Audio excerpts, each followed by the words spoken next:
श्री शिवाय नमस्तुभ्यम।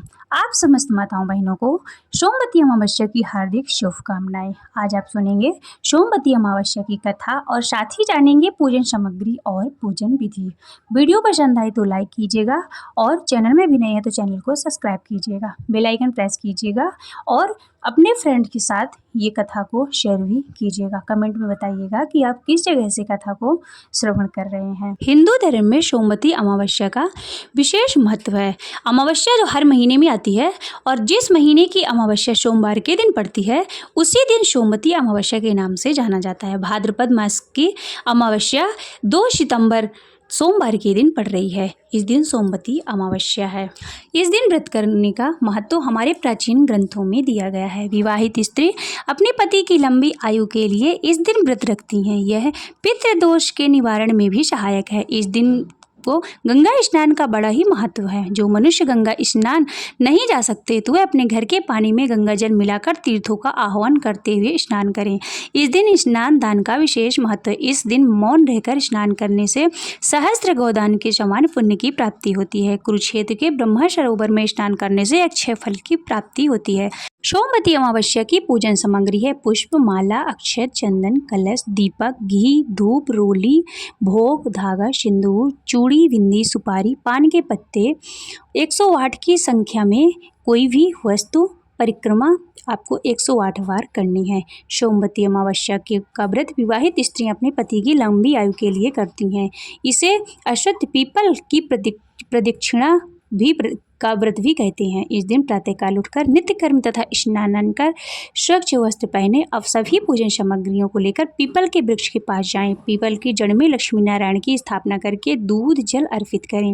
पीपल की जड़ में सूत लपेट दे भगवान का ध्यान करके पुष्प, अक्षत, चंदन, भोग, धूप इत्यादि अर्पण करें। फिर प्रेम पूर्वक हाथ जोड़कर भगवान की प्रार्थना करें। अब पेड़ के चारों ओर ओम नमो भगवते वासुदेवाय नमः बोलते हुए 108 बार परिक्रमा करें। इसके बाद कथा सुने तथा सुनाएं। सामर्थ्यानुसार दान दे। ऐसा करने से भगवान पुत्र, पौत्र, धन, धान सभी से परिपूर्ण करते हैं और साथ ही प्रति की हर मनोकामना को पूर्ण करते हैं। अब सुनिए सोमवती अमावस्या की व्रत कथा। एक गरीब ब्राह्मण परिवार था। उस परिवार में पति पत्नी के अलावा एक पुत्री भी थी। वह धीरे धीरे बड़ी होने लगी। उस पुत्री में समय और बढ़ती उम्र के साथ सभी स्त्रियोचित गुणों का विकार हो रहा था। वह लड़की सुंदर, संस्कारवान एवं गुणवान थी, किंतु गरीब होने के कारण उसका विवाह नहीं हो पा रहा था। एक दिन उस ब्राह्मण के घर एक साधु महाराज पधारे हुए उस कन्या के सेवा भाव से काफी प्रसन्न हुए। कन्या को लंबी आयु का आशीर्वाद देते हुए साधु ने कहा कि इस कन्या की हथेली में विवाह योग्य रेखा नहीं है। तब ब्राह्मण दंपत्ति ने साधु से उपाय पूछा कि कन्या ऐसा क्या करे कि उसके हाथ में विवाह योग बन जाए। साधु ने कुछ देर विचार करने के बाद अपनी अंतर्दृष्टि से ध्यान करके बताया कि कुछ दूरी पर एक गांव में सोना नाम की धोबिन जाति की एक महिला अपने बेटे और बहू के साथ रहती है, जो बहुत ही आचार विचार और संस्कार संपन्न तथा पति परायण है। यदि वह कन्या उसकी सेवा करे तो वह महिला उसकी शादी में अपने मांग का सिंदूर लगा दे। इसके बाद इस कन्या का विवाह हो तो इस कन्या का वैधव्य योग मिट सकता है। साधु ने यह भी बताया कि वह महिला कहीं आती जाती नहीं है। यह सुनकर ब्राह्मण ने अपनी बेटी से धोबिन की सेवा करने के लिए कही। अलग दिन कन्या प्रातःकाल ही उठकर सोना धोबिन के घर जाकर साफ सफाई और अन्य सारे काम करके अपने घर वापस आ जाती थी।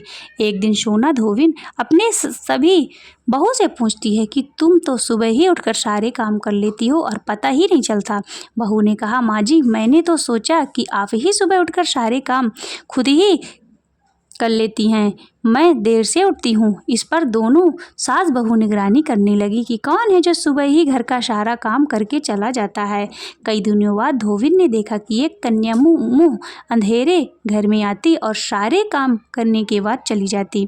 जब वह जाने लगी तो सोना धोबिन उसके पैरों पर गिर पड़ी और पूछने लगी कि आप कौन हैं और आप इस तरह छुपकर मेरे घर की चाकरी क्यों करती हैं। तब कन्या ने साधु द्वारा कही गई सारी बात बताई। सोना धोबिन पति परायण थी, उसमें तेज था और वह तैयार हो गई। सोना धोबिन के पति थोड़ा अस्वस्थ थे। उसने अपनी बहू से अपने आने तक घर पर ही रहने को कहा। सोना धोबिन ने जैसे ही अपने मांग का सिंदूर उस कन्या की मांग में लगाया तो उसका पति मर गया। इस बात का पता चल गया। वह घर से निराजल ही चली थी, यह सोचकर कि रास्ते में कहीं पीपल का पेड़ मिलेगा तो उसे भांवरी देकर उसकी परिक्रमा करके ही जल ग्रहण करेगी। उस दिन सोमवती अमावस्या थी। ब्राह्मण के पूरे घर मिले हुए पकवान की जगह उसने ईंट के टुकड़ों से 8 बार भंवरी देकर 108 बार पीपल के पेड़ की परिक्रमा की और उसके बाद जल ग्रहण किया। ऐसा करते ही उसके पति के मुर्दा शरीर में वापस जान आ गई। धोबिन का पति वापस जीवित हो उठा। इसलिए सोमवती अमावस्या के दिन से शुरू करके जो व्यक्ति हर अमावस्या के दिन भंवरी देता है उसको सुख और सौभाग्य में वृद्धि होती है।